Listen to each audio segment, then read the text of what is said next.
2024 সালে দুর্দান্ত কামব্যাক করলেও এলিমিনেটরেই থেমে যেতে হয়েছিল আরসিবিকে। তবে 2025 সালের জন্য দলটি প্রস্তুত হয়েছে নতুন উদ্যমে। পুরনো স্কোয়াড থেকে রাখা হয়েছে মাত্র 3 জনকে।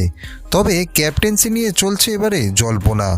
ডুপ্লেসিকে ছেড়ে দেওয়ার পর থেকে ক্রিকেট প্রেমীরা অনুমান করছেন কে হবেন পরবর্তী নেতা। রিটেন হওয়া রজত পাটিদার নাকি ফিরবেন বিরাট কোহলি।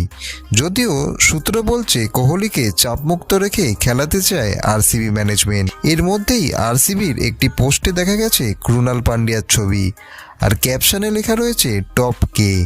অনেকেই মনে করছেন তিনিই হতে পারেন দলের নতুন ক্যাপ্টেন। আইপিএল অভিজ্ঞ ক্রুনাল 2023 সালে লখনৌ সুপার জায়ান্টসের ক্যাপ্টেন্সির দায়িত্ব সামলেছেন। 127 ম্যাচে 1647 রান আর 76 উইকেট নেওয়া এই অলরাউন্ডার 2025 আইপিএলে আরসিবিকে কি কাপ এনে দিতে পারবে?